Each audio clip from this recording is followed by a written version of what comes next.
Juste en haut de la place de Porquerolles, dans la petite rue qui mène à l'école, se cache une boutique comme un secret bien gardé. Un lieu discret, délicat, façonné par le goût du beau et du vrai. La boutique des îles est née de la rencontre entre deux femmes, l'une porquerolnaise, l'autre javanaise. Deux îles, deux cultures, un même amour de la simplicité raffinée. Depuis plus de 20 ans, elles imaginent ensemble des collections exclusives, entièrement confectionnées à Bali dans un petit atelier artisanal. Chaque vêtement y prend vie lentement, à la main, dans des matières légères, nobles et naturelles. Soie, lin, viscose ou mousseline de coton. Certains tissus sont teints selon la technique ancestrale du batik, créant des imprimés vibrants et uniques, véritables œuvres d'art à porter. Les coupes sont fluides, pensées pour épouser le mouvement, et le style reste fidèle à l'âme des îles. Chic, simple, libre. Un esprit beachwear raffiné pour femmes, hommes et enfants. À cela s'ajoutent de jolis accessoires venus d'Indonésie et de Méditerranée. Bijoux en métal martelé de l'île de Sumba, vanneries en jacinthe d'eau, sandales en cuir de Crète et de jolies trousses en Liberty cousues avec soin dans des tissus directement commandés à Londres. D'ailleurs, justement, pour fêter l'été, la boutique des îles vous offre la possibilité de remporter l'une de ces jolies trousses, pièce emblématique de la boutique. Pour participer au tirage au sort, rendez-vous dès maintenant sur la page Instagram de Fragile Porquerolles. Et lors de votre prochaine balade sur l'île, poussez la porte de la boutique des îles, juste pour voir. Je suis à peu près sûre que vous y trouverez quelque chose qui vous ressemble.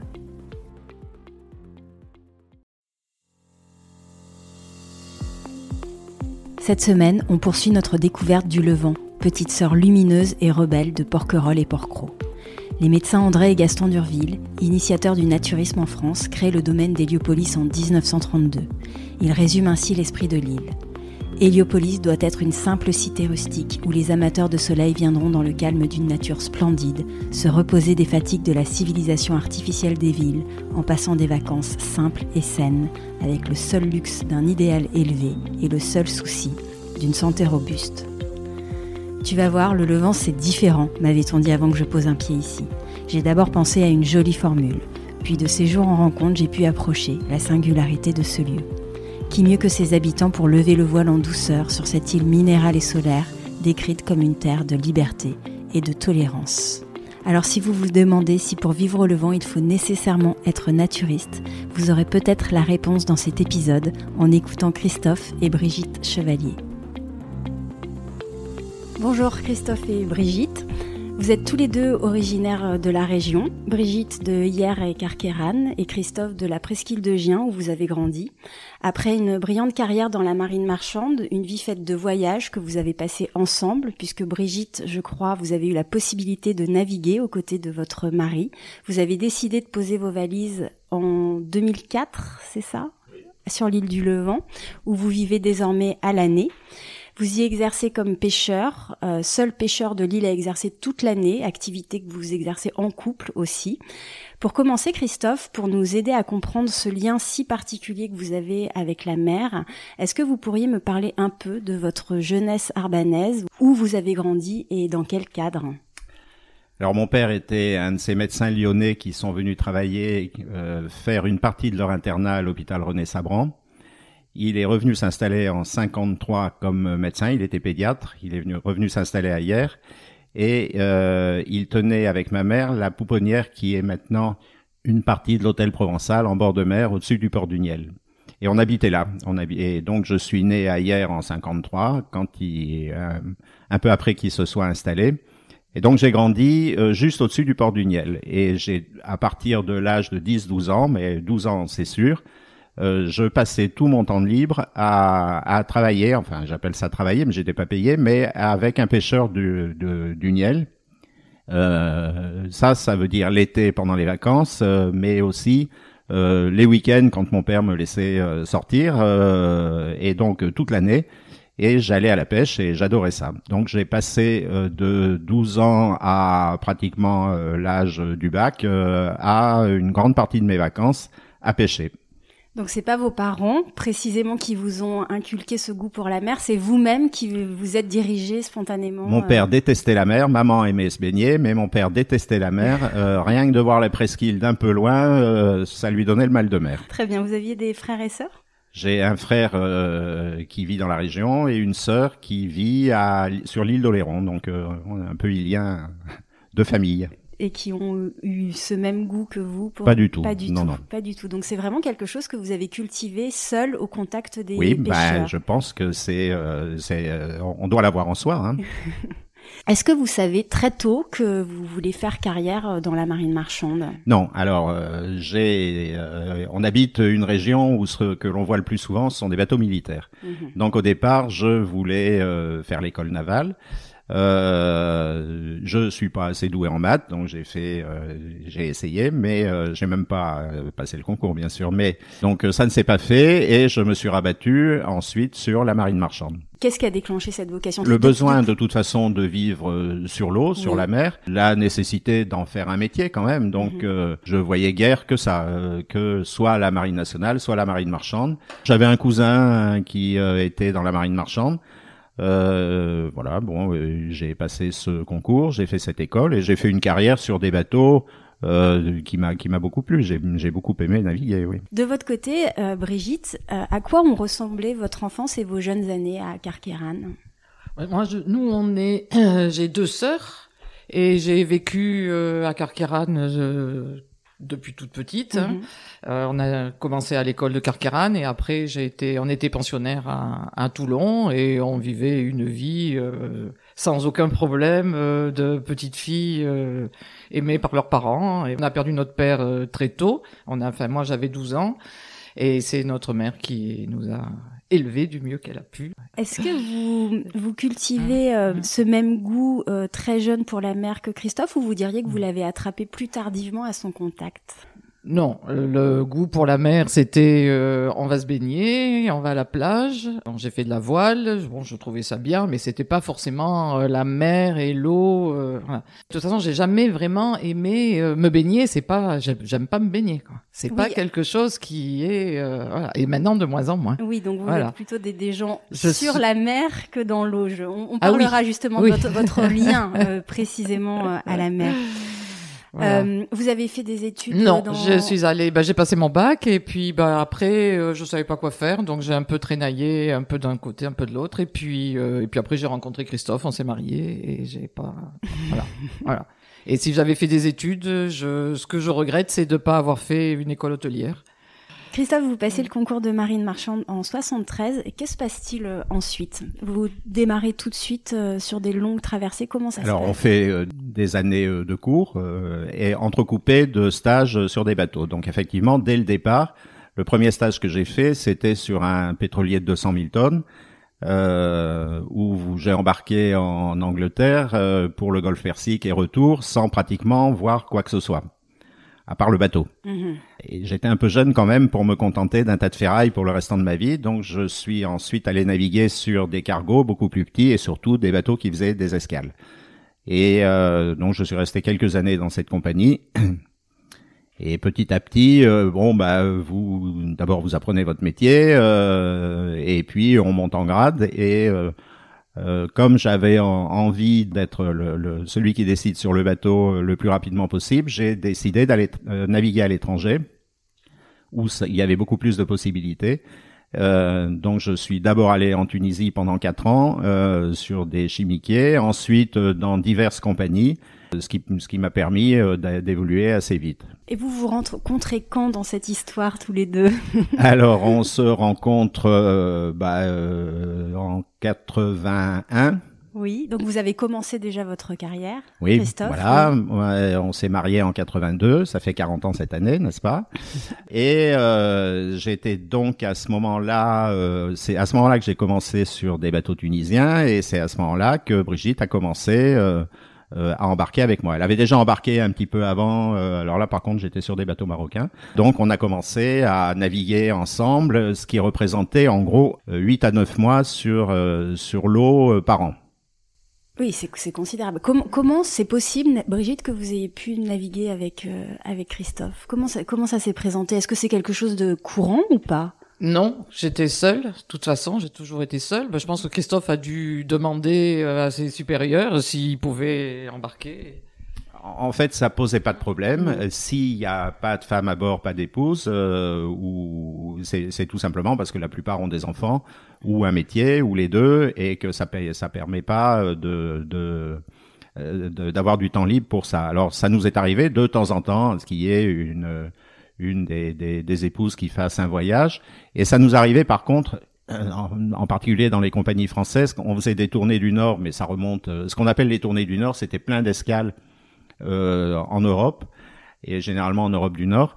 Et à cette époque-là, ça durait entre 1 mois et 1 mois et demi, et on faisait plein d'escales en France, en Hollande, Allemagne, etc. Et à ce moment-là, si c'était l'été, ça devenait la sortie des familles. On avait plein de monde à bord, des femmes, des enfants.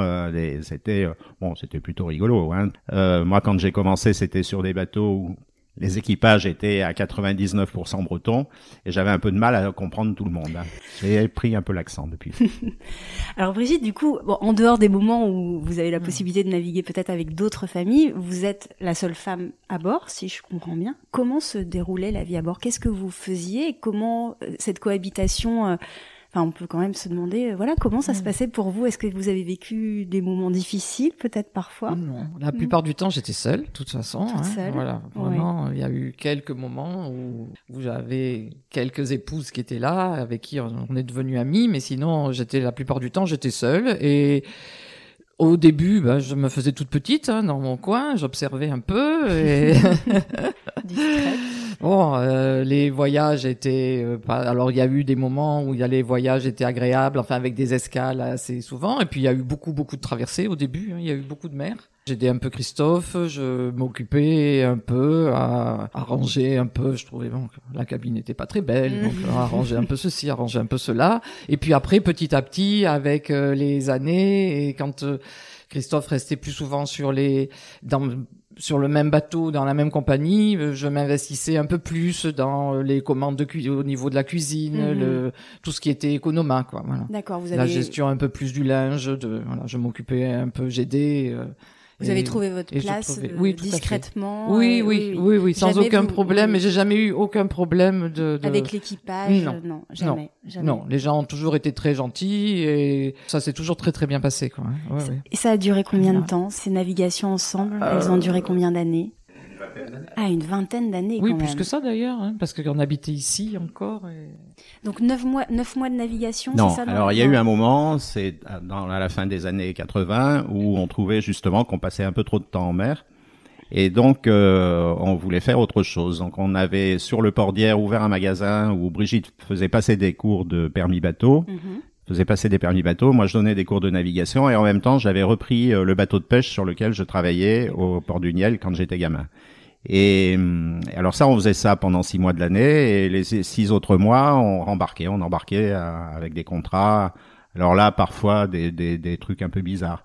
On s'est retrouvé sur un petit bateau qui s'appelait l'Africa Queen en Guinée-Bissau, où on trimballait une trentaine de passagers qui venaient de France pour une semaine, donc un petit bateau à passagers, un petit paquebot, si on veut, dans des îles où à l'époque il y avait strictement rien.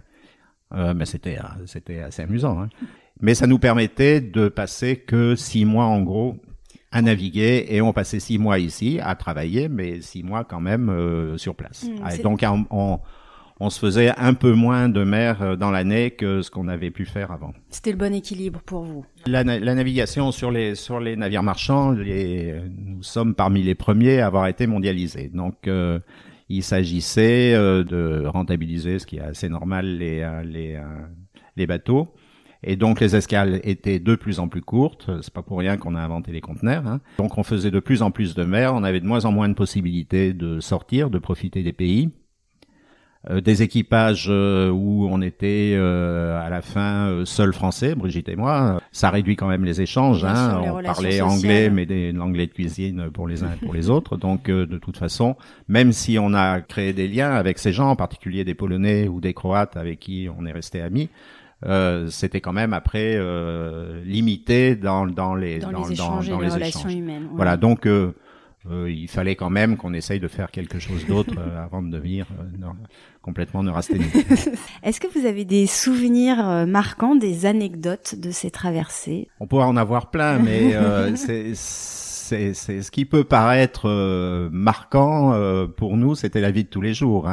Donc, par exemple, en plein océan Indien, un bateau où vous êtes à plus de 20 mètres à la passerelle. Moi, j'ouvre la porte. Brigitte était sur une banquette, complètement à l'intérieur, en train de tricoter. J'ouvre, je vais sur l'aileron pour regarder les météos. Il y a une vague, je vous dis, on était à 20 mètres de haut, une vague qui rebondit sur la coque. Je me suis baissé, moi, j'ai pas reçu une goutte. Elle est rentrée par la porte à l'intérieur et Brigitte s'est retrouvée trempée comme si elle avait pris un bain. Voilà. Bon, après. Il nous en est arrivé quand même quelques-uns. Cette remontée de Sardaigne, vous pouvez Alors, remontée de Sardaigne, il y avait un champ de tir comme au Levant dans le sud-est de la Sardaigne qui a été fermé maintenant et qui donnait un peu comme au Levant des interdictions de passer quand il y avait des essais. Et puis un jour, j'ai pas voulu m'arrêter. Et les Italiens ne se sont pas gênés et il y a probablement un genre de missile qui est tombé à 1 kilomètre devant, quoi. Donc bon, j'ai arrêté là. J'ai stoppé le bateau. Quand même. Voilà. Des choses un peu moins drôles, des escales longues dans les rivières du Nigeria où il fallait aller d'un port à un autre. On faisait du transbordement de colis lourds entre deux ports dans les rivières. Et il y avait des points parce qu'il y a des problèmes ethniques et on n'avait pas le droit de passer sauf en payant. Donc on avait par endroits des pirogues qui arrivaient avec des gars armés. On avait des liasses de billets, c'était déjà arrangé. On descendait dans un seau les liasses de billets. Les gars partaient pour vérifier qu'ils étaient imprimés des deux côtés. Et on passait devant le village où ils étaient prêts à nous tirer dessus si c'était pas le marché convenu. Voilà, bon, ce genre de choses. Oui, voilà. Courante pour vous, mais pas pour le commun des. Courante pour les gens qui naviguent. Absolument. Ouais. Et vous, Brigitte, est-ce qu'il y a des moments qui sont peut-être pas ceux de Christophe qui vous ont marqué, touché? Il y avait des moments un peu originaux quand on était sur un bateau, un roulier ou avec on chargeait des camions avec des équipages. Et un jour, le cuisinier a dit, moi, maintenant, ça suffit, je fais plus la cuisine. Donc, je m'étais mise au fourneau pour assurer les petits déjeuners. J'avoue que j'avais que des équipages allemands ou belges. Oui, on peut imaginer la charge. Oui. Et là, moi, faire cuire les haricots et les œufs pleins de gras et les saucisses, c'était pas vraiment mon truc. Alors bon, j'étais plutôt, oui, j'avais improvisé, mais bon, moi, j'étais plutôt avec le pain à la confiture, donc c'était pas trop mon truc, mais bon, j'y suis arrivée quand même. Je les ai nourris. Est-ce que vous avez vécu des moments difficiles en mer, des moments où vous vous êtes fait peur? Vous évoquiez cette vague là est-ce qu'il y a eu des moments compliqués? Non, tout est relatif. Donc vu la taille des bateaux, non, on se fait pas peur. On s'inquiète parfois quand on a des problèmes mécaniques ou autres. Des moments difficiles, oui, parce que sur toute une carrière, il y a forcément des accidents. Donc ça nous est arrivé. Ça m'est arrivé au Chili. Des amarres le long du quai qui cassent et quelqu'un qui se fasse arracher un pied. Bon, ça c'est évidemment marquant. On se demande toujours ce qu'on aurait dû faire pour que ça ne se passe pas. Mais voilà. Je vous parlais tout à l'heure de l'Africa Queen, un petit bateau où on cherchait toujours à promener les gens. Ça nous est arrivé de nous échouer parce qu'on n'avait pas de carte. On était dans des coins où il n'y avait pas de carte, de s'échouer. Et de s'échouer de telle façon que, il y a un moment, il y avait plus d'eau sous la quille, donc de mettre les passagers le long du bord pour gratter la coque, ça les occupait. Et et puis d'attendre que l'eau remonte. C'est sûr que c'est des moments où on s'inquiète un peu, n'est-ce pas? Bien sûr. Mais bon, des moments où on se fait peur, non. Christophe, si Brigitte n'avait pas pu ou pas voulu vous accompagner en mer, est-ce que vous pensez que vous auriez eu la même carrière? Non, certainement pas. C'est le cas de la même façon si on avait eu des enfants. C'est le cas de la plupart des gens qui naviguent. Au bout de quelques années, la vie, il faut faire un choix entre une vie de famille normale. Après, il y a des gens qui s'entendent fort bien en étant séparés un certain nombre de mois de l'année. Et d'ailleurs, on a coutume d'entendre dans la marine marchande que quand on arrive à la retraite, c'est peut-être la fin d'un couple parce que la cohabitation à longueur d'année, c'est quelque chose qu'on ne connaît pas. Mais bon, entre Brigitte et moi, ça marche pas comme ça. Donc, vous êtes encore la preuve et on est ensemble. Donc c'était soit ensemble, si on n'avait pas pu le faire, j'aurais certainement bifurqué vers du pilotage de port ou une activité qui permette de rester à terre. Oui, tout à fait. Et pour vous, Brigitte, est-ce que c'était une évidence de suivre votre mari? Je crois que je me suis pas posé la question. Non, bon? Ça s'est fait comme ça. Et oui. Pourtant, c'est un sacré choix. Oui. Ouais. Mais non, ça s'est fait comme ça. Et puis, après, je trouvais que c'était bien comme ça. Je me sentais bien dans cette situation. Et qu'est-ce que vous a apporté cette vie de voyage, de contact si proche avec la mer, à tous les deux? Et peut-être d'ailleurs, ça vous a pas apporté la même chose, Brigitte? Je pense une certaine ouverture d'esprit, le fait de rencontrer, de se retrouver dans des situations à l'étranger, de voir comment vivent les gens dans certains pays, comme en Inde, où on était quand même, on faisait des escales dans des ports qui étaient très très pauvres, voire tout ça, ça fait quand même, je trouve que ça apporte beaucoup. Après, ça apprend à vivre seul aussi, oui. À vivre avec soi-même, à se débrouiller, à pas s'ennuyer. Mm-hmm. Et puis un peu à être un peu plus dégourdi, quand il fallait se déplacer, quand j'allais rejoindre Christophe dans certains ports complètement perdus, être un peu débrouillarde pour y arriver, quoi. Parce que ça m'est quand même arrivé de le rejoindre en finissant sur une mobilette avec ma valise sur les genoux. Ce genre de situation. Bon, maintenant, ça pourrait plus se faire. Mais... Et vous, Christophe, qu'est-ce que la mer vous a appris et apporté? C'est une vie où, alors ça a un peu changé maintenant avec les moyens de communication, mais quand on quittait le port à l'époque, on n'avait plus de relation pratiquement avec la terre. Il fallait passer par Saint-Lys Radio, c'était très très difficile souvent. Et donc quand on partait pour je sais pas moi 15 jours, 3 semaines de traversée, on était libre. Il y a rien à faire. Ça a été raconté plusieurs fois dans beaucoup de livres. Quand vous avez un sentiment de liberté quand vous quittez le port. Vous laissez derrière vous, surtout si vous avez votre femme à bord, vous laissez derrière vous toutes les histoires. Et je vous dis, il y avait très peu de contact avec la terre, donc déjà un sentiment de liberté. Après, j'étais sur l'eau, moi, ça me convient très bien. Un petit déjeuner à 7 heures le matin au milieu de l'océan Indien avec le soleil qui se lève, c'est une belle vie. Hein. Et puis, ce que disait Brigitte, on a travaillé avec beaucoup d'étrangers, donc l'habitude de se frotter à d'autres cultures, d'autres façons de faire qui sont souvent très intéressantes et des gens avec qui on apprend beaucoup.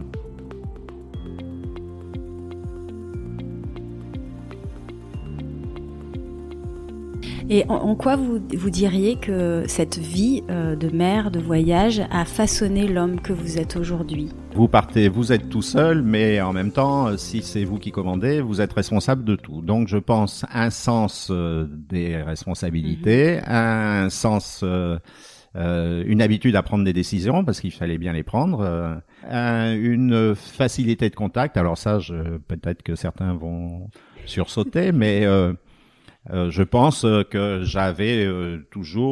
j'ai toujours essayé d'être à l'écoute des gens avec qui je travaillais. Par exemple, durant la guerre en Croatie, on avait des équipages croates. Il fallait comprendre que leur famille était en pleine guerre, que quand ils prenaient des congés au bout de 3 jours pour certains, ils se retrouvaient au front. Et donc ça mettait une pression chez eux qu'il fallait comprendre. Bien donc sûr, une certaine forme donc d'empathie. l'obligation quand même de comprendre parce que vous n'êtes pas là avec des gens qui vont venir travailler puis rentrer chez eux. Vous les avez tout le temps à bord et il y a un côté quand même humain à respecter, à prendre en compte. Oui. Et quand est-ce que vous arrêtez votre carrière de marin au long cours et vos voyages? En 2013. En 2013. Donc ça fait pas si longtemps que ça. Oui. En fait, donc j'ai navigué au contrat depuis en gros 1987. Depuis 1987. Et en 90, entre 90 et 98, en gros, on a repris la navigation un peu plus sérieusement. Mais j'ai navigué ensuite au moins entre 4 et 6 mois dans l'année jusqu'en 2010-2011 et puis après j'ai fait un peu de formation jusqu'en 2013 pour une société de recherche pétrolière. Voilà. Donc l'arrêt complet avec le milieu maritime marchand, c'est 2013. Depuis 2013, on ne fait que la pêche. Vous avez reçu d'ailleurs récemment la médaille du mérite maritime, une distinction qui n'est pas donnée à tout le monde, je crois, pour laquelle il faut avoir dépassé les 30 ans de navigation. Vous en avez plus de 50 au compteur. Ouais, non. Oui, bon, moi, les décorations, c'est très bien. Est-ce que les voyages en mer vous manquent parfois? Ah oui, ça c'est certain. C'est certain. Mais bon, ça a beaucoup évolué, donc je suis pas sûr que je serais aussi heureux que nous l'étions, voilà. Mais par contre, alors on en reparlera peut-être dans les caractéristiques des îles. À Gien ou ici, alors ça dépend évidemment où on habite, c'est-à-dire à Gien ou au Levant, on voit le large et on voit passer les bateaux. Si on habite à Porquerolles ou à Porquerolles, ah non, on est dans le village, on voit rien. Et donc ça j'aime bien. J'aime bien toujours voir passer les bateaux, me dire tiens, et alors maintenant il y a des applications qui vous permettent de savoir d'où ils viennent, où ils vont, et de me dire tiens celui-là il va à Livourne ou voilà. Et de peut-être revivre un petit peu à travers eux les voyages que vous avez pu faire. Vous arrêtez en 2013. Qu'est-ce que vous faites alors? Vous vous installez où Alors en 2013, on était déjà installé puisqu'on est au Levant depuis 2004. On a continué ce qu'on faisait, mais au lieu d'embarquer une partie de l'année, on embarquait généralement pendant l'hiver avant 2013. Donc là, on s'est mis à la pêche complètement. C'est-à-dire qu'on travaille toute l'année à la pêche en fonction de la météo évidemment l'hiver, mais on est là tout le temps. On bouge plus de l'île. Ou très peu. Voilà. Et puis, depuis 5 ans, 6 ans, Brigitte fait, en plus, loue ses 2 chambres et fait chambre d'hôte. D'accord. Donc, pêche et un petit peu d'accueil. Alors, je précise, mais elle va le faire. Mais donc, on ne fait chambre d'hôte que l'hiver. Oui. C'est en fait du mois d'octobre au mois d'avril. Oui. Alors ça, justement, on va l'évoquer. Je voulais juste parler de votre activité de pêche. Vous approvisionnez les restaurants et les particuliers. C'est bien ça? Oui, on approvisionne. Alors, à cette saison, il y a un restaurant et 1 ou 2 restaurants sur l'île. Là, il y a évidemment beaucoup de particuliers parce que je crois que c'est assez agréable de venir acheter un petit bout de poisson. Bon, des fois, on n'en a pas assez parce que ce matin, par exemple, il y a des porquerolais qui en auraient bien voulu, mais bon. En dehors de la saison, c'est en fait de mai à septembre. On vend tout sur l'île, un petit peu à Porquerolles. Et en dehors de ça, on a une clientèle de particuliers à Hyères.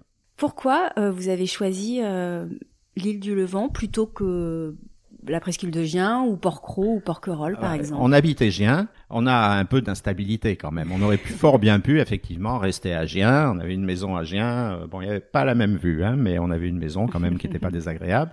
Puis, on a eu envie de changer, ce qui nous arrive. Là, ça fait longtemps quand même qu'on est ici. Parce que normalement, on reste pas beaucoup, 10 ans en place. On reste toujours dans la région, mais 10-12 ans, c'est le maximum. Ah non, mais là, vous êtes bientôt à 20 ans, là. Et là, on est à 18. Donc, on a vendu cette maison et on s'est dit maintenant, qu'est-ce qu'on fait? Donc, de toute façon, c'était pour rester par ici. On n'avait pas l'intention de partir je ne sais où, sauf éventuellement. Mais bon, Brigitte n'était pas trop intéressée. C'est que moi, je serais bien parti sur un bateau. Ah. Alors, on venait de travailler ici régulièrement à la pêche. Le Gambaro, qui est sur le restaurant, qui est sur le port, avait été repris par Jean-Louis Vial. C'était une affaire familiale, mais qui ne faisait pas de poisson, et il avait décidé de faire un restaurant consacré aux poissons. On s'était rencontrés. Ça l'intéressait que l'on travaille ensemble, et donc on est venu passer un été ici où on a loué à droite à gauche, et puis on s'est dit pourquoi pas, hein, ça nous correspond assez bien, et on a cherché, on est tombé sur cette maison. Brigitte n'en avait pas tellement envie parce qu'il y avait quand même beaucoup de travaux. C'était une toute petite maison qui datait de 1936, il y avait tout à faire. Ah oui. Et puis finalement, on s'est lancé et voilà. Et alors bon, même si la transition s'est faite en effet en 10 ans, on va dire, entre 2004 et 2013, où vous avez eu le temps de vous acclimater, quelles ont été vos premières impressions en arrivant ici, la vie ici qui est quand même différente de la vie sur la presqu'île de Giens et même de la vie sur les autres îles. Qu'est-ce qui vous a surpris, étonné? Est-ce que l'adaptation a été facile? Ouais, l'adaptation a été facile. À l'époque, donc, je partais encore tout l'hiver, et comme on s'était lancé dans des travaux dans la maison, Brigitte est restée. Alors la première chose qui nous avait surpris, mais de façon agréable, c'est qu'il y a une solidarité qu'on trouve pas ailleurs. Il est arrivé à Brigitte d'avoir une grippe où les voisins s'inquiétaient, venaient voir, amenaient un bol de bouillon. Même à Giens, qui est quand même pas une grande ville, ça n'existe pas. Ensuite, vivre isolé, puisque quand même on l'est une partie de l'année, vivre sans pouvoir aller faire de cours, ça, on l'a fait toute notre vie, donc ça nous change pas beaucoup. Alors, il y a une caractéristique au Levant, on a déjà dû vous en parler, c'est le fait qu'il n'y ait pratiquement pas de voiture. Oui. Et ça, c'est quelque chose d'extraordinaire. Quand vous avez goûté à ça, c'est vrai que quand vous retournez de l'autre côté, et spécialement l'été, et que vous vous retrouvez dans les embouteillages et avec le bruit de voitures, c'est choquant. Puis, tous les avantages de l'île, le calme, la vue, vous vous posez quelque part, vous n'en bougez plus. C'est pas la peine. Il y a une douceur à laquelle on s'acclimate Absolument. bien. Et je pense que vous évoquiez tout à l'heure peut-être cette force intérieure aussi à laquelle la vie de voyage vous a certainement aguerri. Et pour vivre quand même sur les îles, il faut avoir une certaine stabilité et un certain équilibre intérieur. Vous savez, quand il y a eu le confinement, oui. Le premier confinement, donc pendant 2 mois en gros, il n'y a pas eu de navette avec le Lavandou. Et les Levantins passent par le Lavandou parce que hier, les navettes de la TLV qui vont à Hyères, on peut pas faire l'aller-retour dans la journée.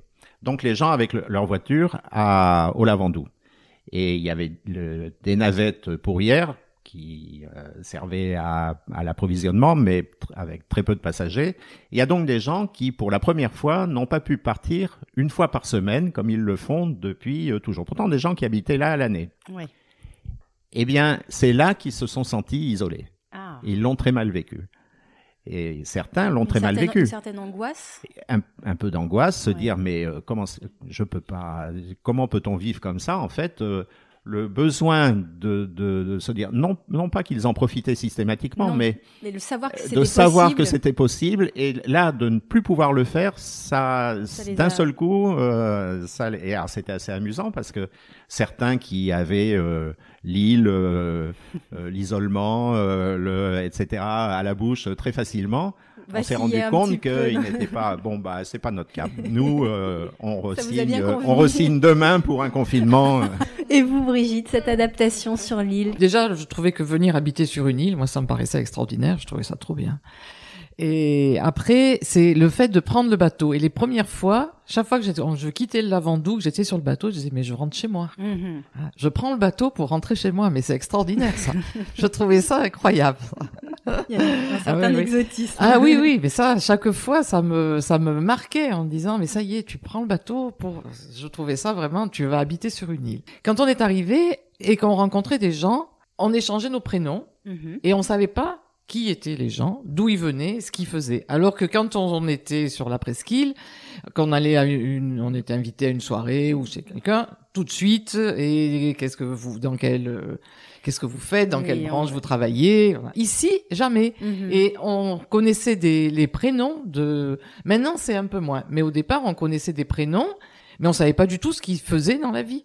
Ou ce qu'ils avaient fait dans la vie. Et ça, je trouvais ça assez, C'était très sympa. Oui. Ça changeait complètement de la vie. Et révélateur certainement d'une certaine forme d'ouverture, parce que finalement, on n'était plus jugé sur ses fonctions, tout à fait. Sur son statut. Oui, tout à fait. Et c'est comme ça, quand on est arrivé, bon, nous, on était les pêcheurs, donc bon, ça, c'était bon.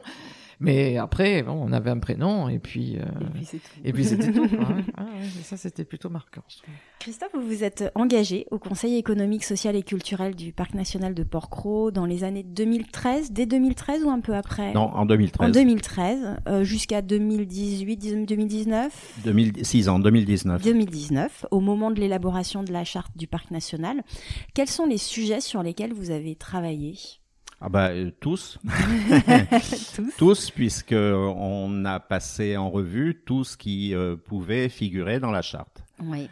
Maintenant, évidemment, moi, il y a des sujets d'abord que je connais absolument pas et qui m'intéressent beaucoup moins. C'est le cas, par exemple, de l'agriculture. J'imagine que sur la pêche. Par contre, évidemment, on a parlé pêche. Oui. Mais surtout, ça a été l'occasion de rencontrer du monde à Porquerolles, de rencontrer du monde à Porquerolles, d'échanger, d'avoir des liens qui existent toujours, de s'apercevoir qu'il y avait finalement beaucoup de problèmes qui sont communs, même s'ils n'ont pas la même importance d'une île à l'autre, mais ce sont des problèmes qui sont communs. Surtout de créer des liens d'amitié avec des Porquerollais, des Porquerolliens. Le résultat, malheureusement, n'est pas à la hauteur de nos espérances. Oui, je vous sens un petit peu réservé. Alors, avant de parler peut-être des points qui vous ont peut-être plus chagriné, quelles ont été néanmoins les avancées, les réalisations dont vous êtes plutôt satisfait? Il n'y a rien eu de marquant. C'est ce qu'on reproche à la façon dont ça s'est déroulé. On souhaitait qu'il y ait des choses qui soient clairement, qui marquent l'esprit des gens de façon à ce que tout le monde s'engage, en tout cas qu'une majorité s'engage derrière des mesures qui pouvaient améliorer la qualité de vie, les paysages, etc., etc. Et en gros, l'écologie, quoi. Malheureusement, il n'y a rien de très frappant. Alors, il y a maintenant quelque chose qui, je pense, est très bien, c'est la zone de mouillage entre Porquerolles et Bagot. Ouais. On compte les réalisations sur... Et du coup, on a perdu cet engagement qui existait parce qu'il y a beaucoup de gens qui ont participé. Alors, nous étions... représentants des îles avec Maxime Prodromides et Georges Prudhomme, mais des îles et du continent. Mais derrière, il y avait énormément de monde. Il y a des gens qui ont passé des heures et des heures en réunion, qui se sont creusé la tête pour dire ce qu'il faudrait, ce qu'ils voudraient pour écrire des mesures, les mesures de la charte, où évidemment il y en avait énormément, mais il y en avait quand même quelques-unes qu'on pouvait commencer à réaliser. Cet engagement, cette volonté de faire quelque chose, du fait qu'il n'y a rien eu de réalisé de très visible, c'est perdu. Maintenant, il est très difficile de remobiliser les gens. Quels sont pour vous du coup les enjeux majeurs en matière de développement durable et autres auxquels les îles restent confrontées? Quels sont pour vous les points sur lesquels il faudrait qu'il y ait des avancées? C'est toujours les mêmes, c'est différent suivant les 3 îles. Oui. Évidemment, c'est la fréquentation extraordinaire à Porquerolles et à Gien, parce que il y a 3 îles, mais pour moi, il y en a une 4e, c'est Gien. C'est surtout le fait que on est toujours à attendre on avait écrit tout un tas de choses dans la charte qui permettaient aux gens d'ici de faire valoir leur point de vue. Il fallait mettre ça en route. Je vais vous donner un exemple. On a souhaité qu'il y ait une gestion à l'échelle de l'aire marine adjacente, une gestion de la ressource. Eh bien, ça n'existe pas. Il y a des discussions sans fin entre les pêcheurs professionnels, les pêcheurs de plaisance, etc., etc. Mais il n'y a rien qui avance réellement. Et en fait, on attend toujours la décision qui va venir du ministère de l'écologie ou autre, qui souvent est fondée sur une volonté politique de faire plaisir à l'un ou à l'autre, et qui ne correspond pas à la réalité sur le terrain. Un autre exemple. Depuis l'année dernière, mais c'est mis en pratique cette année, on interdit le mouillage des bateaux de plus de 12 mètres dans Portmont. Le prétexte, c'est qu'il y a un câble énergie qui arrive à la pointe de Portmont et qui a été abîmé il y a quelques années dans des circonstances. Mais en fait, on interdit le mouillage jusqu'à la pointe de la Galère là-bas. Dans Portmont, il y a pas de Posidonie. C'est sur les côtés où le mouillage est interdit qu'il y a des Posidonies. Au milieu, il y a rien. Il y a du sable et de la vase. Il y a absolument rien. Donc et le câble, on peut le baliser si vraiment on a peur pour le câble, ce qui est, à mon avis, techniquement pas justifié. On peut de toute façon rajouter un petit balisage. Résultat, on a un report des mouillages vers le levant.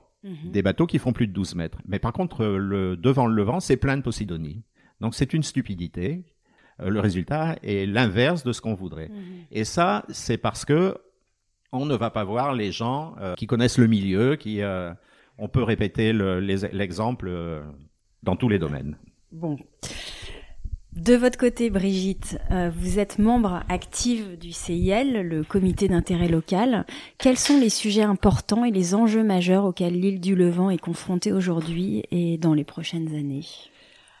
Alors, de toute façon, j'avais représenté aussi en tant que présidente le CIL au CESC, et ça a été le gros avantage, c'était de faire connaître, faire connaître l'île et faire connaître les problèmes. Bon, alors le plus gros problème était ça s'améliore peut-être petit à petit, c'était la gestion des déchets, parce que là vraiment on partait de très très loin. On a encore beaucoup de choses à faire, mais on partait de très loin. Il y a eu des actions entreprises d'ailleurs avec l'association Smilo.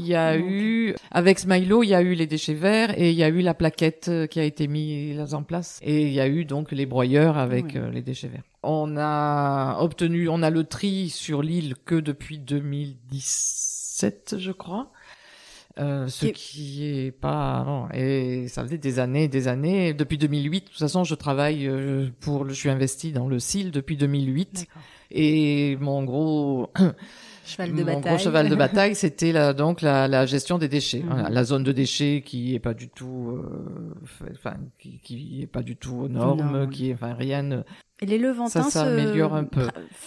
Pratiquent bien le tri. Oui. Les Levantins demandaient le tri et les Levantins pratiquent le tri. Essayent. Alors, c'est pas toujours simple parce que avec le prestataire, il y a quelquefois les modalités qui changent. On n'est pas forcément toujours. Alors une fois, il faut le mettre dans tel sac. Le lendemain après, il faut le mettre dans l'autre. Bon, mais enfin, petit à petit, ça se. Les pratiques se mettent en place. Oui, ça se met en place et ça s'améliore.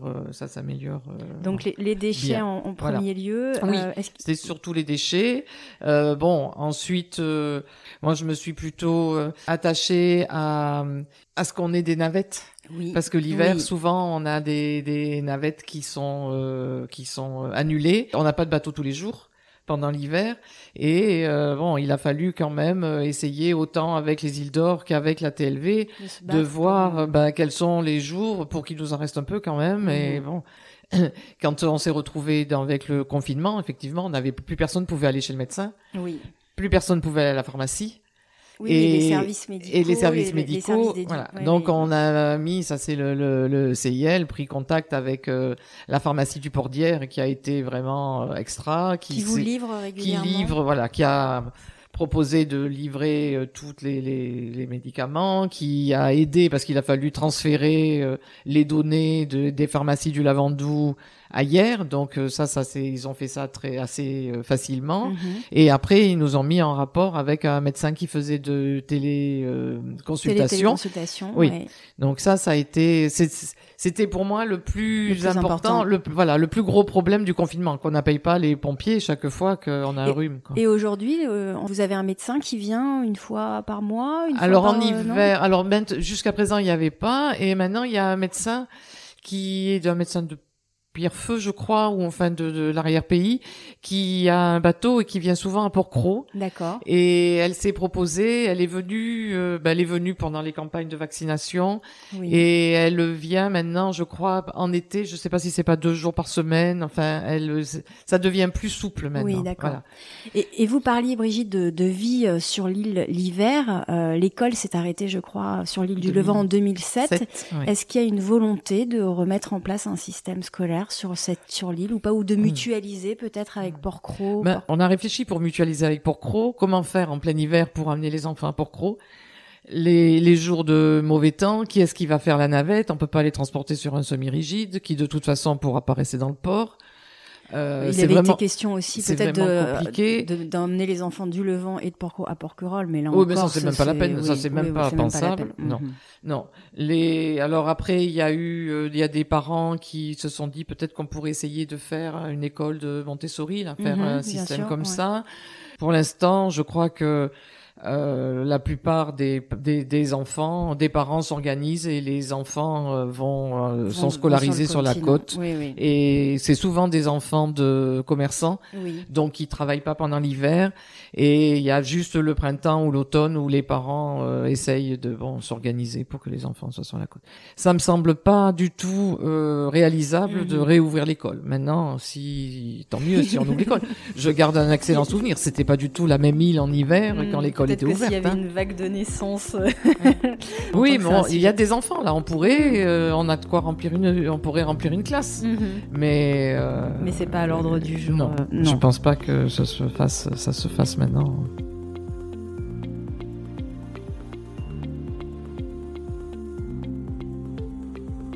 Si vous deviez décrire l'île du Levant, sa géographie, en quelques mots à quelqu'un qui ne connaît pas du tout cet endroit, comment vous lui décririez ? Le Levant, de toute façon, c'est assez grand, mais il y a même pas 10% de civils. Toute la partie... le reste est militaire. Le reste est militaire. Donc la partie civile a été installée sur un flanc de colline. Oui. Et les maisons sont étagées, sont en forme de restanque, séparées par des corniches sur cette colline. Donc il y a quand même une topographie qui est très tout orientée du même côté. C'est tout orienté du même côté. De toute façon, on n'est que sur 3 côtés pratiquement. Et après, on est très très en pente. On vient pas une journée l'été. Comme on va à Porquerolles, passer un jour, la plage est minuscule et après, si on va pas marcher sous une chaleur dans la réserve, il faut être un peu averti, il faut être averti quand on vient ici. Voilà, oui, tout à fait. Il faut pouvoir aller se baigner, avoir accès par les rochers. Bien sûr. Voilà, ça demande quand même. On vient pas avec les enfants la glacière, ça c'est pas pratique du tout. C'est Christophe, définir cette île. Voilà, une colline où ça monte dans un sens et ça descend dans l'autre. 3 voies d'accès verticales et le reste des corniches concentriques que les vieux Levantins appelaient les chemins plats. Oui. Et qui font vraiment la singularité de cette île. Et des rochers. Et des rochers avec une toute petite plage qui est jolie comme tout, mais qui est toute petite, et des rochers. Donc en fait, c'est sportif. Oui. C'est très bien que ça le soit. Je suis tout à fait opposé aux véhicules électriques, aux vélos, etc. Enfin, pas aux véhicules électriques en soi, mais au fait de rajouter des véhicules.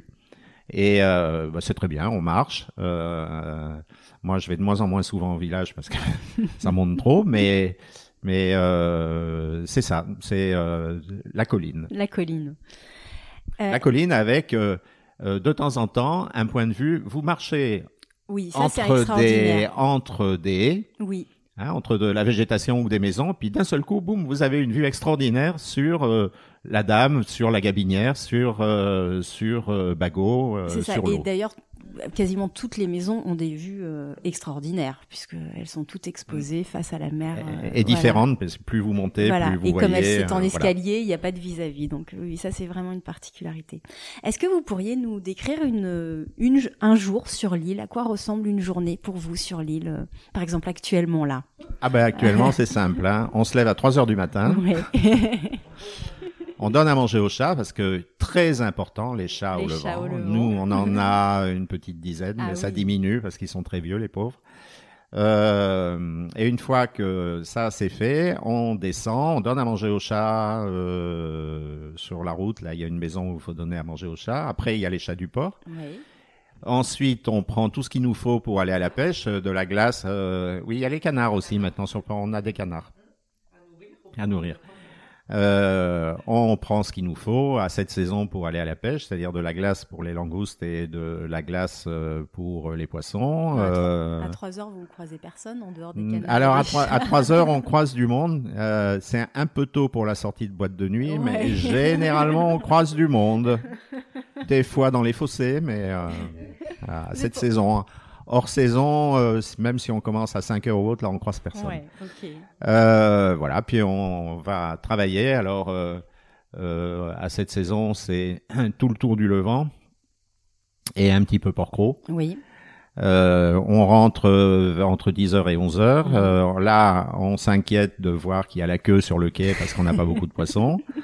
On vend notre poisson et ensuite on range tout le matériel et on rentre à la maison. On fait un plongeon dans la piscine et moi je vais dormir, Brigitte reste debout et à 8h au plus tard le soir on est couché. Ah Mais oui, c'est oui. pour nous une vie assez calme. Hein. On sort pas parce que de toute façon c'est un choix. Hein. Soit on travaille, soit on sort. Et voilà. Et peu ou pas de vacances, si j'ai bien compris. Oui, mais une fois de temps en temps, oui. Mais c'est vrai que ça fait du bien de temps en temps d'aller s'aérer, de voir autre chose. Hein. Oui. Il faudrait qu'on y pense. Hein. Quelle est la saison que vous préférez vivre sur l'île? Et moi, j'aime toutes les saisons. Ouais. C'est ce que j'aime à ces latitudes là, c'est que les saisons sont très marquées. Alors, à la fin de l'été, là, on est content que l'île se remette à vivre, que les restaurants, les bars, etc., même si on n'y va pas, ouvrent, de revoir un peu de monde. Et à la fin de l'été, on en a ras-le-bol, comme n'est-ce pas, fin septembre. Le mois d'octobre où il commence à y avoir du monde, il y a souvent du monde pendant les vacances d'octobre. Octobre-novembre, là, il y a souvent du monde, il fait encore beau. Mais c'est beaucoup plus calme, c'est plus familial. Là, c'est assez agréable, c'est plus calme. On sent que ça s'allège, il fait moins chaud, les cigales se taisent. Et puis on se retrouve tout seul pendant certaines périodes. Là, on allume le poêle, c'est plus du tout la même chose. Et même par jour de tempête, regardez une tempête sur Port-Cros, c'est quand même toujours un spectacle. Comme un spectacle de calme plat au printemps, c'est magnifique aussi. Donc, de toute façon, toutes les saisons sont bien. Il y a un moment en été, effectivement, où on se dit, bon, maintenant c'est bon. Hein. Il est temps que mais on n'a pas la même pression, ça n'a rien à voir avec... ça dépend comment on vit. Hein. Mais pour nous, en tout cas, ça n'a rien à voir avec ce que vous pouvez vivre à Porquerolles ou ce que l'on vit à Gien. Ici, alors on est dans un quartier qui est assez calme, c'est pas toujours la même chose quand vous habitez près du village, mais... Ici, on est dans un quartier calme. S'il y a une soirée de temps en temps dans une villa, après tout, c'est normal. Mais le reste du temps, vous avez toujours la mer, un peu plus de bruit de moteur parce qu'il y a des bateaux qui passent, mais bon. Et vous voyez du monde un peu plus que d'habitude. Quand on vient du port à midi ou 13h, quand on remonte du port, évidemment, on croise un peu plus de monde. Il y a les arrivées et les départs des navettes, mais... Sinon, c'est jamais la foule. C'est la foule. Certains soirs, le dimanche soir, quand les gens rentrent chez eux sur le port, vous allez avoir du monde. Un bal sur la place du village, vous allez avoir du monde. Mais sinon, vous n'avez jamais une impression de foule. Oui. Donc c'est pas, si vous voulez, fatigant de ce côté-là. Et vous, Brigitte, une saison ou comme Christophe, vous êtes... Non, moi j'aime bien l'automne. Ah oui. Oui, j'aime bien l'automne. Et ce que j'aime bien, c'est quand on rentre de travailler, passer par le chemin du bord de mer, parce que j'adore la lumière et la transparence de l'eau avec les rochers dessous. J'adore. Je trouve que c'est vraiment très beau ce chemin entre le port et les plattes. Je confirme. Et c'est vraiment magnifique. Le chemin quand c'est l'automne, je me dis là, on rentre par le bord de mer. Justement, est-ce que vous avez un lieu ou des lieux que vous affectionnez tout particulièrement au Levant, des endroits où vous êtes bien, ou peut-être en mer d'ailleurs, hein, on va peut-être élargir le champ. Moi, sur l'île, c'est vraiment ce chemin-là que je préfère. Oui. Voilà. Après, je trouve que c'est très joli d'aller jusqu'à la galère et d'être tout au bout de la galère. Mais ça, j'y vais pratiquement jamais. Mais je préfère la couleur de l'eau et le chemin sur cette partie-là. Christophe.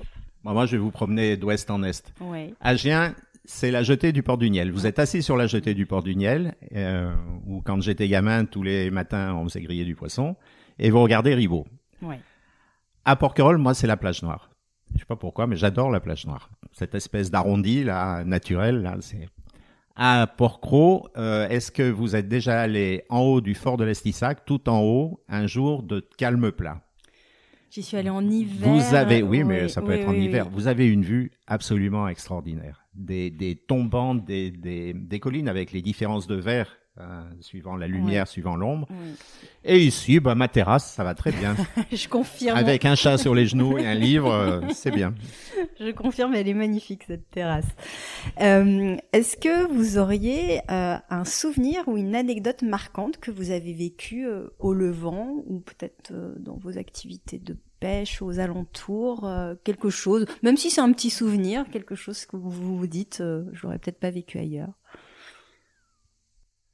Oui, alors au Levant, il y a des tas de choses que vous pouvez pas vivre ailleurs. Hein. Les gens ont un petit côté original. Vous arrivez sur avec la navette et vous avez une dame qui est assise sur le banc juste au port là, en train de manger 1 litre de glace, et vous lui dites, dis donc, vous avez faim. Ah ben non, mais c'est que si je la laisse comme ça, arriver au village, elle sera fondue. Ce qui est pas totalement faux. Vous trouvez pas ça partout, hein. Et dès comme ça, il y en a un certain nombre. Une autre chose, c'est ça, on le vit ici. Moi, je l'ai jamais vu, et je sais pas si c'est possible à Porquerolles ou à Porquerolles. Porquerolles peut-être, mais il nous arrive, par calme plat aussi, d'entendre le dauphin souffler, juste sous les fenêtres. Incroyable. Ah oui. Oui. Et donc, on va voir, et il y a le bestiau qui est en train de nager devant, là, de faire son petit déjeuner, juste à la lisière des arbres, là. Bon, ça, ça il pas partout, hein. Non, ça c'est sûr. Les médecins André et Gaston d'Urville, initiateurs du naturisme en France, créent le domaine d'Héliopolis en 1932 sur l'île, qu'ils ont découvert en 1930. Ils résument l'esprit de l'île dans cet extrait du cahier des charges du syndicat d'administration d'Héliopolis en disant: Héliopolis doit être, dans l'esprit de ses fondateurs, une simple cité rustique où les amateurs de soleil viendront dans le calme d'une nature splendide se reposer des fatigues de la civilisation artificielle des villes, en passant des vacances simples et saines, avec le seul luxe d'un idéal élevé et le seul souci d'une santé robuste. Alors, Héliopolis fête ses 90 ans cette année. Est-ce que cette vision, décrite par les médecins d'Urville, a toujours cours aujourd'hui selon vous? Est-ce que cet esprit originel a été conservé? Le naturisme, c'est une pseudo-philosophie de fin 19e, début 20e. L'époque en avait créé pas mal, hein, et au milieu de ces tâtonnements scientifiques de la fin du 19e, le naturisme, c'est plutôt sympathique.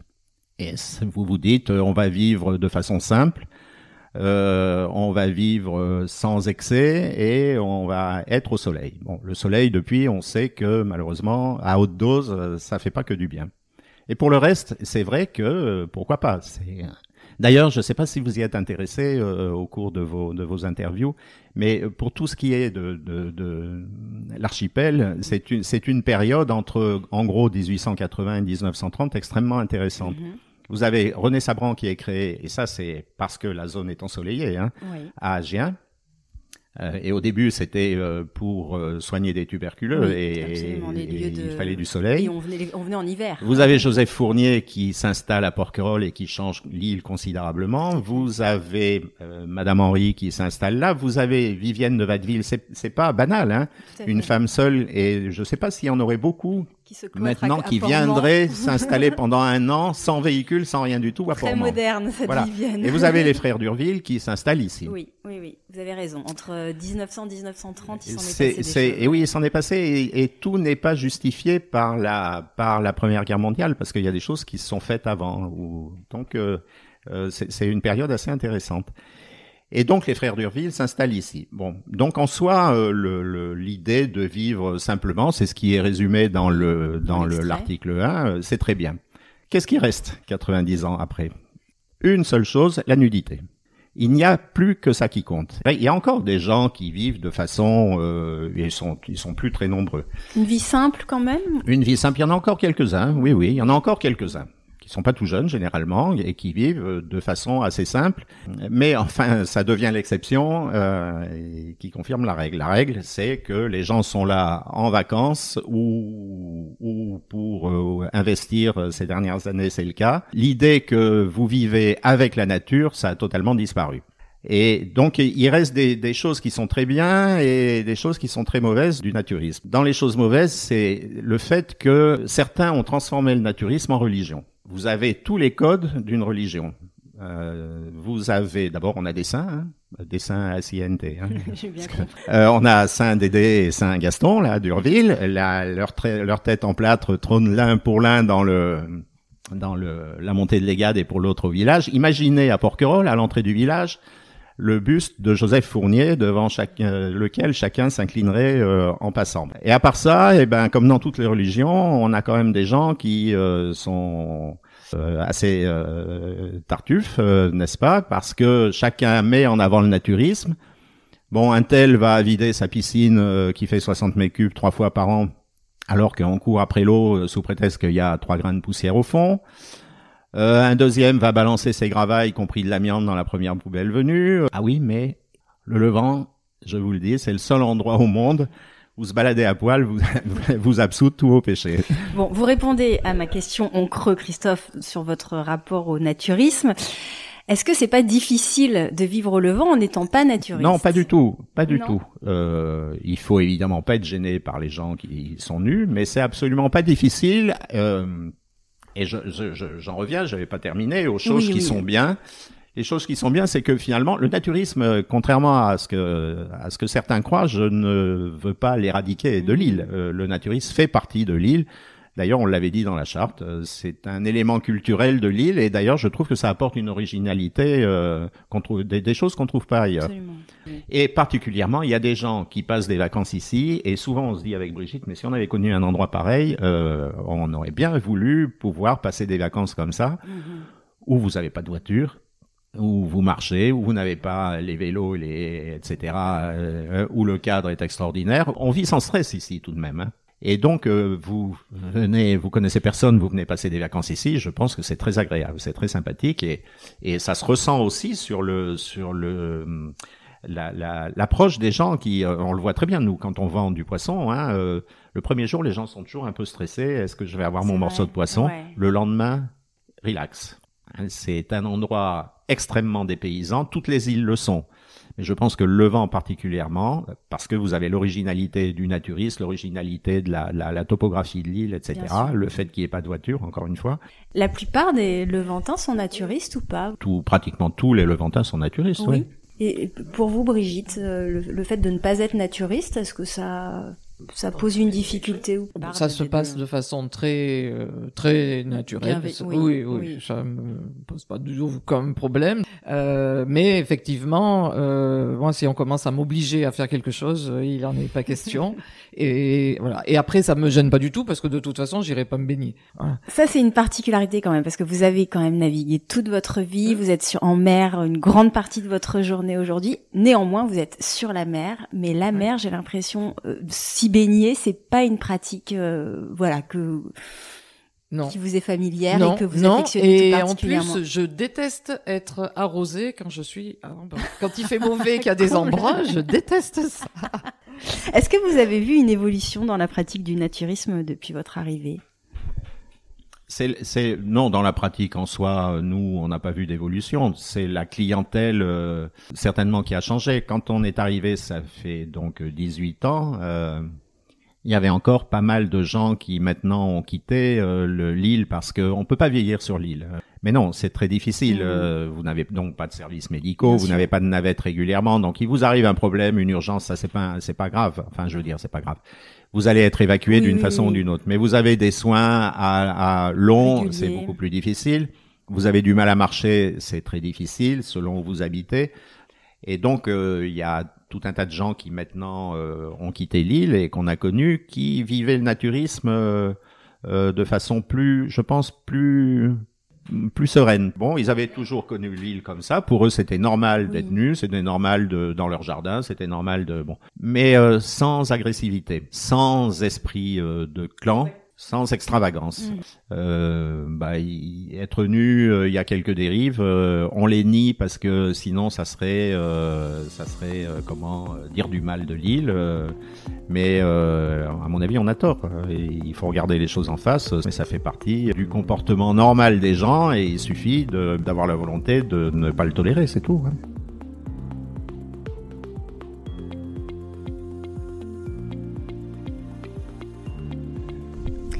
Alors, à côté de l'identité naturiste, l'île a une forte vocation militaire, car le Levant, on l'a dit, est aussi un site stratégique de la force de dissuasion militaire française. Ils sont réalisés des essais de missiles et autres torpilles pour le compte des armées de l'air, de terre et de mer. Comment vous vivez cette cohabitation à l'année? Est-ce que ça... Nous, on la vit bien, hein, d'autant que pour ce qui est de la pêche, on a mis en place une fermeture du côté sud 10 mois par an Oui. et du côté nord 8 mois par an.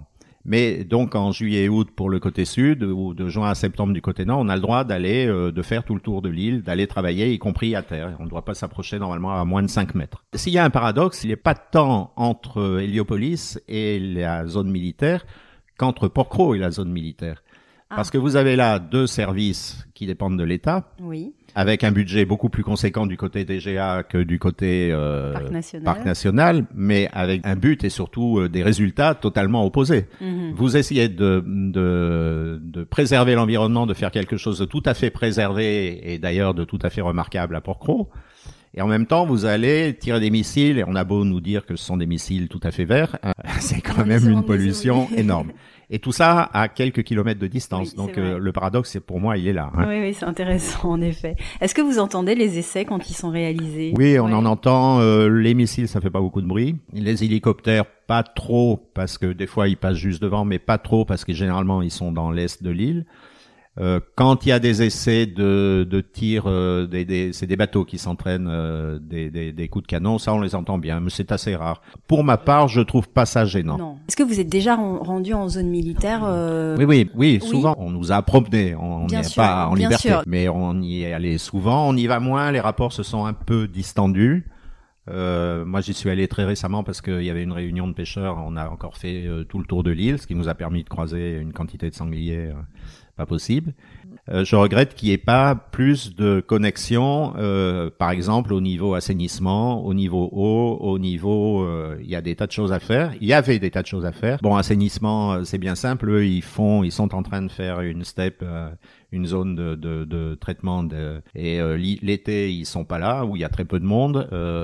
Donc, on pouvait imaginer, voilà, l'eau, ils vont bientôt mettre un désalinisateur.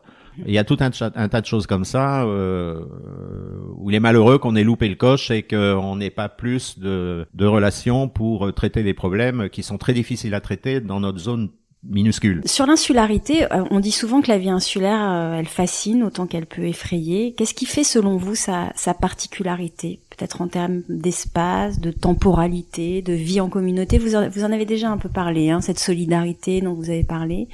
Est-ce qu'il y a d'autres aspects sur l'insularité qui vous semblent significatifs et peut-être d'autant plus au Levant? Non, moi je crois que ce sont presque toujours des aspects psychologiques. Vous avez cette sensation d'isolement que vous vivez plus ou moins bien.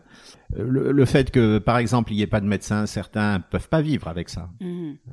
Il est vrai, souvent on entend ça. Il y a des gens qui mettent le pied sur l'île et qui en mettant le pied sur l'île se disent je suis pas à ma place. Vrai. Ça c'est vrai, je l'ai beaucoup entendu. Hein. Je suis pas à ma place. Et je pense que c'est vrai. Je pense qu'il y a des gens qui arrivent là et qui se disent non là.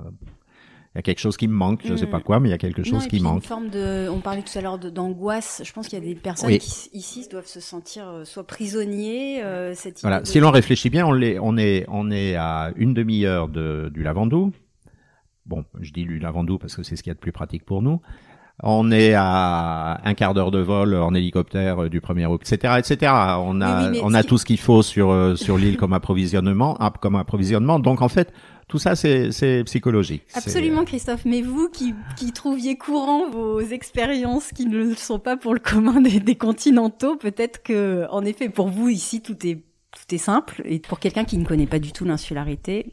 Oui, il faut venir découvrir. Il faut venir découvrir. On peut pas dire aux gens, venez et voilà pourquoi vous serez bien. On sent les gens qui ont besoin d'espace, de nature. Alors l'île, ça apporte le dépaysement en plus. Oui. C'est le pont-levis. C'est ce qu'on n'a pas à Gien. C'est pour ça qu'on est encore plus désagréable à Gien qu'ailleurs sur les îles. C'est parce que on peut pas relever le pont-levis. Hein. Quand la dernière navette est partie, on souffle. On est tranquille. Je vous dis, c'est comme moi quand on larguait les amarres, le bateau est sur l'eau. On sait qu'il y a une soupape en fait. Oui. Et ça, vous pouvez pas l'expliquer aux gens. Il faut le vivre, on est capable, on n'est pas capable de le supporter. Mais là, la très grande majorité des gens adorent ça. Après, il y a une distinction aussi entre le Levant, Porquerolles et Porquerolles, et j'y viens. Vous connaissez vous-même, donc vous l'avez dit, les 3 îles. Vous avez vécu un petit peu à Porquerolles. Oui, mais c'était en 1985, donc les choses ont quand même un peu évolué. Oui. C'était à quelle saison et dans quelles circonstances? En octobre, on avait loué, on était sans domicile fixe, c'est-à-dire qu'on changeait, même pas, on avait laissé, on habitait je sais plus où, ailleurs, et on avait laissé notre appartement et on était parti pour un embarquement. Et en revenant, on avait trouvé quelque chose à Porquerolles. On avait loué pendant un mois un studio. Rue du Phare, je crois. Oui, près de l'école. Oui, près de l'école. Et vous, Brigitte, ce mois à Porquerolles, qu'est-ce que vous en gardez comme souvenir? Oh, bah ça, c'était des vraies vacances. C'était des vraies vacances. Eh ben, faut revenir. Alors, pas maintenant, mais... Non, mais c'était très agréable. C'était au mois d'octobre. À cette époque, de toute façon, le soir, au dernier bateau, il y avait plus personne au village. Alors, justement, sur Porquerolles, Porquerolles et l'île du Levant, si vous deviez choisir un qualificatif pour chacune de ces 3 îles, comment vous les qualifieriez? Moi, Porquerolles, c'est, au niveau nature, c'est la plus belle. Les plages, alors je trouve que les domaines agricoles rajoutent en plus des couleurs. Vous passez le matin assez tôt des Mèdes en allant vers le Langoustier, vous avez des palettes de couleurs extraordinaires. Bon, mais maintenant, on retombe toujours sur la même histoire, la fréquentation. Porquerolles, il y a des choses qui sont quand même différentes des 2 autres îles, mais ça c'est le parc. Vous allez, par exemple, à la plage sud, vous mettez les pieds dans l'eau, vous jetez 2 morceaux de pain ou autre, il n'y a pas le droit de le faire, mais même sans jeter les morceaux de pain, vous avez des poissons qui viennent vous tourner autour des jambes comme si vous étiez aux Seychelles, ou puis pas des petits, des assez gros. Donc on sent quand même la protection, ce qui est, c'était le but, et c'est quand même magnifique. Maintenant, marcher dans les collines de Porquerolles, il y a des endroits, qui sont superbes, mais moi, une fois de temps en temps, ça va, mais c'est pas... Pourquoi? C'est quoi? Parce que je trouve qu'il y a trop de pins. Trop de pins, trop de forêts. Je préfère la végétation de maquis que l'on a que de ce côté du Levant, puisque si vous allez en zone militaire, vous êtes dans les Pinèdes. Alors, vous avez dit beauté, diversité des paysages pour Porquerolles. Hyper-fréquentation pour modérer un peu le propos. Oui. Porquerolles. Nature, c'est vraiment la nature. La nature, vous parlez de biodiversité, c'est un grand mot, mais on sent qu'on est en cœur de parc. On sent qu'on est en cœur de parc. Et le Levant, c'est l'originalité quand même. C'est l'originalité, la différence, le Levant. Oui. L'originalité, ça se trouve plus partout, hein. Pour vous, Brigitte. Moi, je vais commencer par Porquerolles. Je trouve que Porquerolles, c'est assez mystérieux. C'est une île mystérieuse. Puis cet héritage littéraire aussi qui vient ça, et puis il y a ces forêts. Il y a cette forêt. Je trouve que ça, c'est assez mystérieux. Le Levant, ça serait plus la sérénité, la tranquillité. Je trouve Porquerolles, ça serait plus la beauté des plages, le côté un peu plus éblouissant. En 20 ans, comment vous avez vu le Levant évoluer? Oui, vraiment un changement dans l'état d'esprit des gens. Et d'ailleurs, c'est en moins de 20 ans, parce que ça date d'il y a peu d'années. Et je pense que, il fallait bien que ça bouge un jour ou l'autre, mais la montée des prix de l'immobilier attire forcément un autre genre de clientèle, de fréquentation. Les gens qui s'installent maintenant ici ont besoin, sans doute que ça correspond au prix auquel ils payent les maisons, mais d'exploiter tout de suite leur maison. Et ça a des conséquences sur l'eau, parce qu'on a le vrai gros problème actuellement, c'est l'eau. Donc ça a des conséquences sur la consommation d'eau, sur le rejet d'eau usée, sur la quantité de déchets, etc. Mais ça fait rien. Les gens qui s'installent créent des logements. C'est ça que je voulais dire. Quand vous dites exploiter, voilà, c'est éloup. On n'en a pas parlé, mais vous louez aussi. Par contre, vous avez une action à contre-courant. Nous, on loue uniquement pendant l'hiver. En fait, l'idée au départ, c'était de dire, on entendait trop autour de nous dire, mais le Levant, à part l'été, il y a rien à faire. Ouais. Voilà. Et s'il n'y a pas le naturisme et le soleil, on peut pas faire venir de monde. Et ça, on a dit, mais non, ouvrez les yeux quand même et regardez autour de vous, il y a une vie sur l'île, il y a quelque chose à faire, à découvrir en hiver. Mais on a dit, on va faire 2 chambres d'hôtes, mais on va le faire que pendant l'hiver. Alors c'est certain qu'on a une autre activité, que ça, c'est pas ce qui nous fait vivre. Bien sûr. Mais petit à petit, c'est un complément. Et ça se remplit Bien. Mais de plus en plus. Octobre, c'est plein. Avril, c'est plein. Avec des habitués qui Avec reviennent. des habitués qui reviennent. L'idée, c'était de dire, venez découvrir la nature. Venez marcher, venez ne rien faire. Prendre un livre, regarder la mer. Oui, Il y a Porquerolles. beaucoup de locations Oui. et beaucoup de locations pendant l'été, oui. Oui, Il y a on beaucoup trouve de logements. beaucoup moins- En été, une fois que les logements sont pleins, eh bien l'île et que bon les maisons, les particuliers reçoivent leur famille. Après c'est fini, il n'y a plus personne. Eh oui.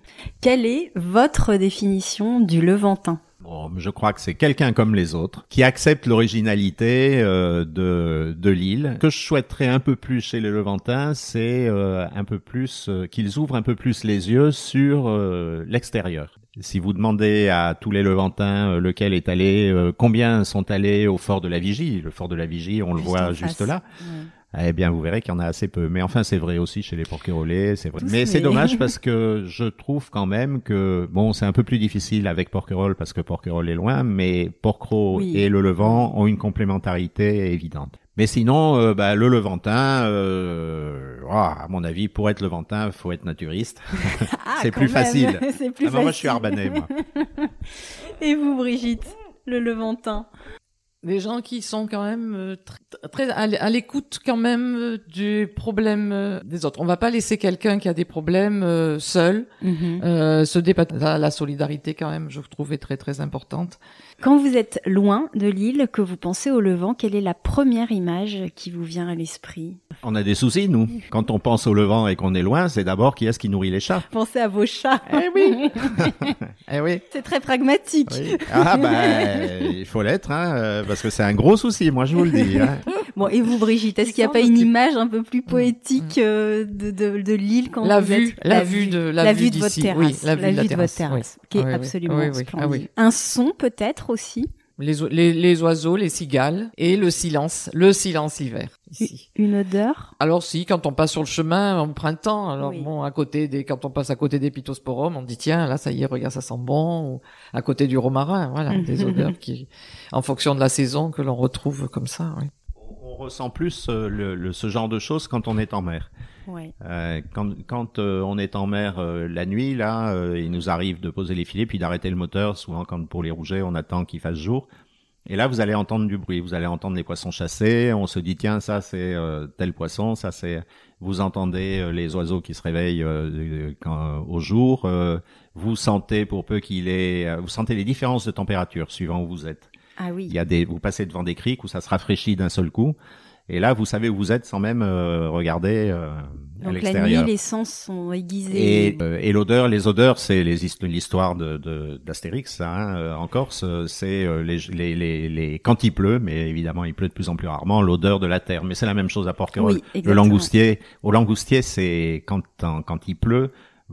Il y a vraiment, ça exhale vraiment des odeurs. Alors, Mais cette terre humide, mais c'est ça. absolument. Oui, oui. Ouais. Et on sent la terre à champignons, et voilà. Tous ces réceptions des différents sens, c'est plus quand on est en mer que quand on est ici. Mais on va rester sur les sens exacerbés au cœur de la mer. Merci beaucoup pour votre sincérité. Merci à vous. Merci. Merci à Christophe et Brigitte pour leur authenticité et le petit pas de côté que nous avons fait ensemble. Pour retrouver toutes les notes de l'épisode, rendez-vous sur fragileporquerolles.com.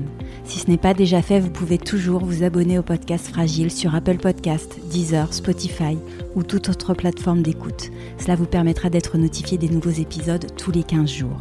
Et si cet épisode vous a plu, vous pouvez désormais mettre 5 étoiles sur Spotify et toujours laisser 5 étoiles aussi sur Apple Podcast avec un petit commentaire. C'est la meilleure manière de soutenir ce podcast et ça me fait toujours super plaisir de vous lire. On se retrouve très vite. À bientôt.